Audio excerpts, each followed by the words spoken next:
Land லிட்டிகேஷனில் ரொம்ப காமனாக கேட்கக்கூடிய சிவில் லிட்டிகேஷன் லேண்ட் லிட்டிகேஷனில் ரொம்ப காமனாக கேட்கக்கூடிய ரிலீஃப் வந்து டிக்ளரேஷன் அண்ட் இன்ஜங்ஷன். அதாவது ப்ராப்பர்ட்டி யாருக்கு சொந்தன்ற டிக்ளரேஷன், இல்லை டாக்குமெண்ட் சரியா இல்லையான்ற ஒரு டிக்ளரேஷன், அதே மாதிரி இன்ஜங்ஷன் அதாவது ஒருத்துக்கட்டலை அப்படின்னு சொல்லிடுறது, தடை உத்தரவு அப்படின்னு சொல்லக்கூடிய அந்த இன்ஜங்ஷன். ஸோ இந்த டிக்ளரேஷன் அண்ட் இன்ஜங்ஷன் அப்படின்றத பார்க்கும்போது இன்ஜங்ஷனை மட்டும் கேட்க முடியுமா, இந்த ப்ராப்பர்ட்டிக்குள்ள அவர் நுழையக்கூடாது அத்துமீறக்கூடாதுன்றதை மட்டும் கேட்க முடியுமா, இல்லை சாதாரணமாக அதை கேட்கும்போது கூடவே டிக்ளரேஷனும் சேர்த்து கேட்கணும். இந்த ப்ராப்பர்ட்டி எனக்கு சொந்தம்னு கோர்ட் ஒரு தீர்ப்பு ஒன்று கொடுக்கணும், அதோட சேர்ந்து அவர் வந்து என்னோட சொந்தத்தில் தலையிடக்கூடாதுன்னு தீர்ப்பு கொடுக்கணும் அப்படின்னு கேட்குறதா, இல்லை வெறுமை அந்த ப்ராப்பர்ட்டிக்குள்ள அவர் தலையிடக்கூடாதுன்னு மட்டும் தீர்ப்பு கேட்குறதா அப்படின்றது பார்த்தோம்னா இதுக்கு வந்து ஒரு பர்டிகுலர் இதுக்கு நிறைய இம்பேக்ட் இருக்குது. ஃபர்ஸ்ட் அதை பார்த்துருவோம். இது வந்து கோர்ட் ஃபீ விஷயத்துல இம்பாக்ட் ஆகும். ஏன்னா டிக்ளரேஷன் அண்ட் இன்ஜங்ஷன்னா நம்ம ஹாஃப் ஆஃப் தி மார்க்கெட் வேல்யூல 3% வந்து கோர்ட் ஃபீயா பே பண்ண வேண்டியதா இருக்கும். இல்ல வெறும் இன்ஜங்ஷன்னா நோஷனல் வேல்யூ 1000 rupees, அதுல 30 rupees வந்து பே பண்ண வேண்டியதா இருக்கும். ஸோ வாஸ்ட் டிஃபரன்ஸ் இருக்கும் ஒரு ப்ராப்பர்ட்டியில். ஸோ இந்த டிக்ளரேஷன் அண்ட் இன்ஜங்ஷன் ரிலீஃபா கேட்கறதா, இல்ல வெறும் இன்ஜங்ஷனை மட்டும் ஒரு ரிலீஃபா கேட்கறதான்றது சம்பந்தமா ஒரு முக்கியமான சுப்ரீம் கோர்ட் ஜட்மெண்ட் 2021ல வந்த supreme court judgement honourable justice Gavai கொடுத்த ஒரு சுப்ரீம் கோர்ட் ஜட்மெண்ட் பத்தி நம்ம இன்னைக்கு வீடியோல நம்ம பார்த்து தெரிஞ்சுக்க போறோம்.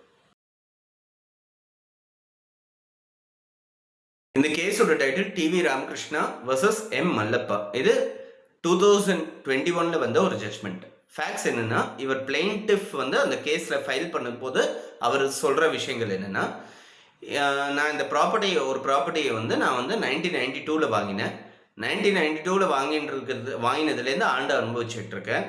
நான் வந்து ஒரு 8 அடி ஹைட் உள்ள ஒரு காம்பவுண்ட் வால் ஒன்று எழுப்பியிருக்கேன் ப்ராப்பர்ட்டி அந்த பார்டரில். அதுக்குள்ளே ப்ராப்பர்ட்டிக்குள்ளே ஒரு வீடு ஒன்று கட்டியிருக்கேன். அந்த வீட்டில் என்னோட கன்ஸ்ட்ரக்ஷன் மெட்டீரியல்ஸ், நான் வந்து ஒரு சிவில் கான்ட்ராக்டர்ன்றதுனால என் கன்ஸ்ட்ரக்ஷன் மெட்டீரியல்ஸ்லாம் சேர்த்து வைக்கிறதுக்கு அதை யூஸ் பண்ணிட்டு இருக்கேன். இப்போது இன்னொருத்தர் வந்து அந்த வீட்டுக்குள்ளே அத்துமீற விதமாக அந்த காம்பவுண்ட் வாலை இடிக்கிறதுக்கு முயற்சி பண்ணிட்டு இருக்காரு. டிஃபெண்டன்ட் அவர் பிரதிவாதி வந்து முயற்சி பண்ணிட்டு இருக்காரு. ஸோ அவர் வந்து இந்த விஷயத்துல தலையிடக்கூடாது, என் ப்ராப்பர்ட்டிக்குள்ள அத்துமீறக்கூடாதுன்னு சொல்லி நான் கேட்டுக்கிறேன்னு சொல்லி ஒரு பெட்டிஷன் ஃபைல் பண்றாரு. அதாவது இன்ஜெக்ஷன் மட்டுமே கேட்டு டிக்ளரேட்டரி ரிலீஃப் கேட்கல. ப்ராப்பர்ட்டி யாருக்கு சொந்தன்றதை நீங்க டிக்ளேர் பண்ணணுன்ற அவசியம் இல்லை, அதை பத்தி கேட்கல. இன்ஜெக்ஷன் மட்டும் கேட்டிருக்காரு. இவர் இந்த ப்ராப்பர்ட்டிக்குள்ள வந்து இவரோட பீஸ்ஃபுல் பொசிஷன்ல தலையிடக்கூடாதுன்னு சொல்லி ஒரு தடை உத்தரவு அப்படின்றது மட்டும் கேட்டிருக்காரு. ஸோ இந்த பர்டிகுலர் கேஸில் டிஃபென்ஸ் என்ன சொல்கிறாங்கன்றதை பார்ப்போம்.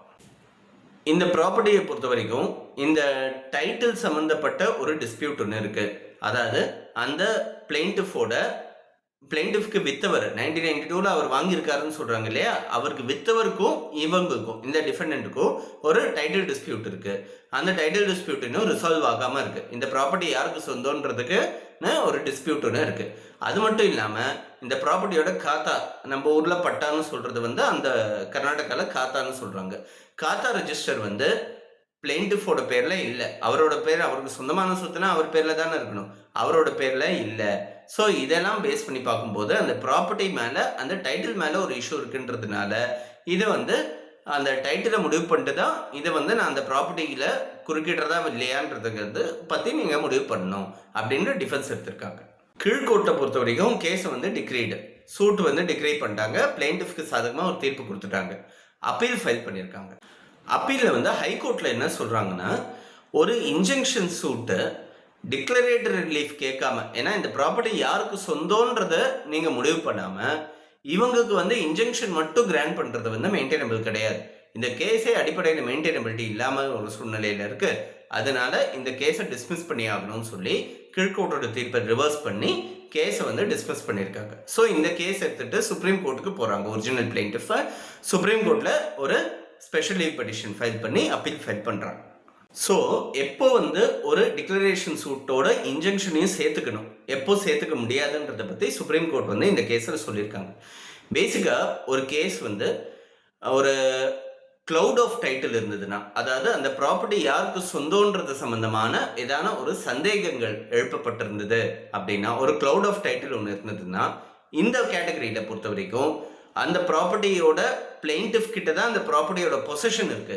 ப்ராப்பர்ட்டியோட சுவாதீனம் உடைமை வந்து அந்த ப்ராப்பர்ட்டியோட பிளெயின்டிஃப் கிட்ட தான் இருக்கு அப்படின்னா டிக்ளரேஷன் பிளஸ் இன்ஜெக்ஷன் ரெண்டுத்தையும் கேட்டாகும். ஒருவேளை அந்த ப்ராப்பர்ட்டியோட பொசிஷன் வந்து பிளெயின்டிஃப் கிட்ட இல்லாத சூழ்நிலையில் அவர் வந்து declaration plus recovery of possession கேட்கணும். ஒரு ப்ராப்பர்ட்டியோட டைட்டில் மேலே எதனா சந்தேகங்கள் இருந்ததுன்னா அவர் கண்டிப்பாக டிக்ளரேஷன் கேட்டே ஆகணும். அது வந்து எந்த விதமான மாற்று கருத்தும் கிடையாது அப்படின்றத ஃபர்ஸ்ட் கிளாரிஃபிகேஷன். ரெண்டாவது கிளாரிஃபிகேஷன், ஒருவேளை கிளவுட் ஆஃப் டைட்டிலே இல்லை, அதாவது அந்த ப்ராப்பர்ட்டி பிளெயின்டிஃப்க்கு தான் சொந்தன்றதுல எந்த விதமான மாற்று கருத்தும் இல்லாத சூழ்நிலையில் அவர் வந்து பொசஷனோட இருக்காரு அப்படின்னா இன்ஜெக்ஷன் மட்டுமே கேட்டால் போதும். இன்ஜெக்ஷன் மட்டுமே கேட்கலாம்.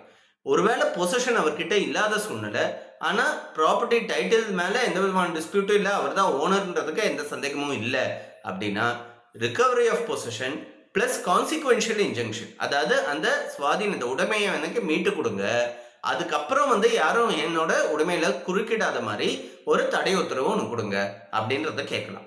ஸோ இதுதான் கேட்கணும். என்ன ப்ரேயர்ன்றது இந்த 4 கேட்டகரியில் வருது. அந்த டைட்டில் மேலே எதனா டிஸ்பியூட் இருக்கா இல்லையான்றதை ஃபர்ஸ்ட் அசர்டைன் பண்ணிக்கணும். டைட்டில் மேலே டிஸ்பியூட் இருந்ததுன்னா டிக்ளரேஷன் கேட்கறது அவசியம். அதோட சேர்ந்து இன்ஜெக்ஷன் கேட்கறதா இல்லை ரிகவரி ஆஃப் பொசிஷனை கேட்கறதான்றது பொசிஷன் அவங்க கிட்ட இருக்கா இல்லையான்றதை பொறுத்து இருக்கு.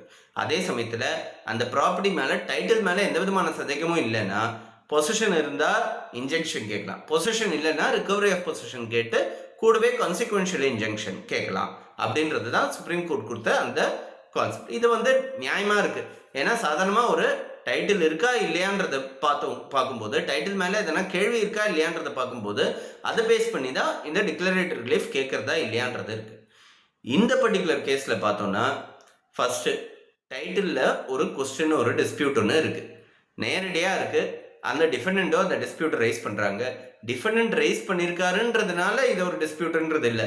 பிளெயின்டிஃபே போதுமான அளவு டாக்குமெண்ட்ஸை கொடுத்து அவரோட டைட்டிலை உறுதிப்படுத்தும் விதமாக டாக்குமெண்ட்ஸை கொடுக்க முடியாத சூழ்நிலையில் இருக்கார். ஸோ இந்த பர்டிகுலர் கேஸில் பார்க்கும்போது கிளவுட் ஆஃப் டைட்டில்ன்றது இருக்குது. கிளவுட்ஸ் ஆன் டைட்டில்ன்றது இருக்கும்போது, அதாவது யாருக்கு சொந்தன்றதுக்கான சந்தேகங்கள், அதை மாதிரி கார்மேகன் சூழ்ந்த மாதிரி ஒரு சில சந்தேகங்கள் இருக்கும்போது அதை சரிப்படுத்தும் விதம் தெளிவுபடுத்தும் விதமாக கோர்ட்டு தான் அது யாருக்கு சொந்தன்றதுக்கு தீர்ப்பு கொடுக்கணும். இன்ஜெக்ஷன் மட்டும் கொடுத்துட்டாங்கன்னா தப்பாயிடும். ஏன்னா டிக்ளரேஷன் வந்து அவங்களுக்கு தான் சொந்தன்றதுக்கான ஒரு ப்ரிசம்ஷன், ஒரு அனுமானம் ஒன்று கிரியேட் ஆகிடும். ஸோ அப்படி கோர்ட் கொடுக்காதுன்றதுனால டிக்ளரேஷன் ரிலீஃப் கேட்டால் தான் இன்ஜெக்ஷன் கொடுக்க முடியும் இந்த கேஸில் அப்படின்னு சுப்ரீம் கோர்ட் வந்து ஒரு ஜட்ஜ்மெண்ட் கொடுத்துருக்காங்க. ரொம்ப ஒரு முக்கியமான ஜட்ஜ்மெண்ட். இதை பார்க்கும்போது இதே சம்மந்தமாக இதே பேசிஸில் வந்து இதுக்கு முன்னாடி நிறைய ஜட்ஜ்மெண்ட்ஸ் வந்திருக்கு. பேசிக்காக ஒரு கேஸில் நம்ம என்ன ப்ரேயர் சூஸ் பண்ணுறோன்றது ரொம்ப முக்கியம். சாதாரணமாக ஒரு ப்ரேயர் கார்டு அதுதான் நம்ம வந்து கேட்குற பரிகாரம் வந்து கடைசி வரைக்கும் நிற்க போகிறது.